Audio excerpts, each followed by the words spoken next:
Hello and welcome to 6 Restaurant Profit Recipes, a different approach to learning.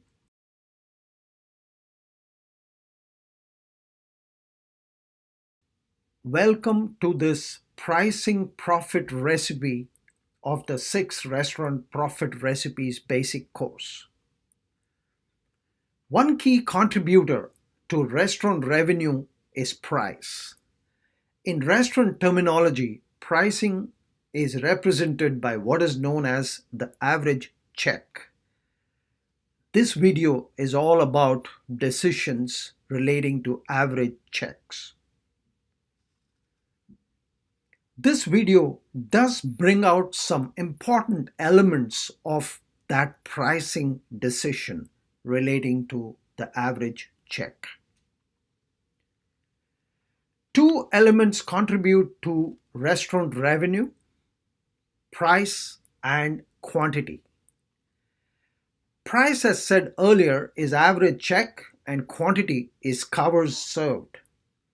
A question often comes up as to which is the dominant contributor to revenue. Representing price is the average check. In a way, the average check takes into account all the individual menu item prices and comes up with a single figure which represents the average of all those prices. Averages, however, are tricky and need to be used carefully.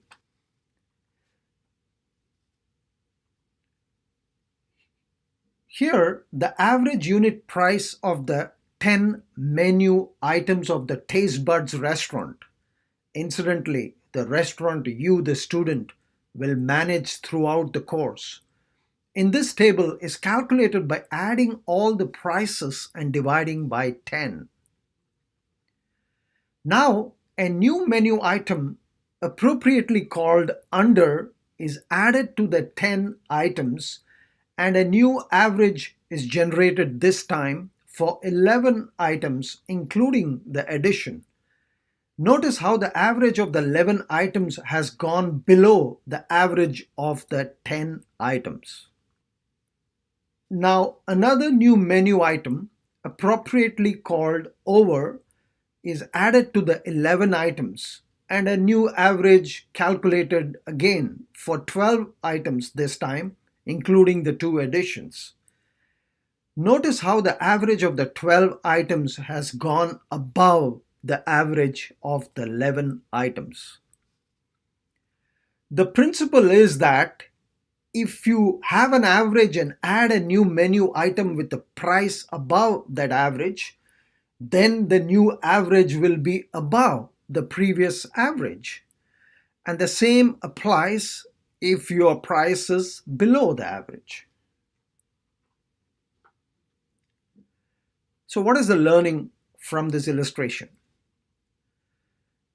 To begin with, do not blindly rely only on the average check to take pricing and related decisions. So what more should you do? You should go back to the numbers which are actual menu item prices included in the calculation of the average. Why should you do this? This is because averages at best can only indicate something.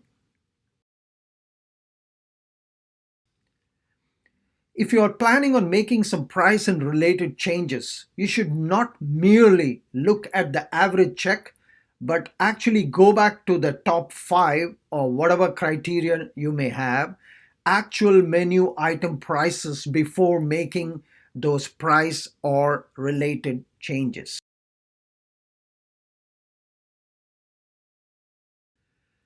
For example, always calculate price increases or decreases based on individual menu item prices and not based on the average check for all those items. An average does not really represent the highest and lowest items which need to be considered individually. The law of averages is a powerful phenomenon. However, it can be misleading, and most important to remember that it is merely an indicator.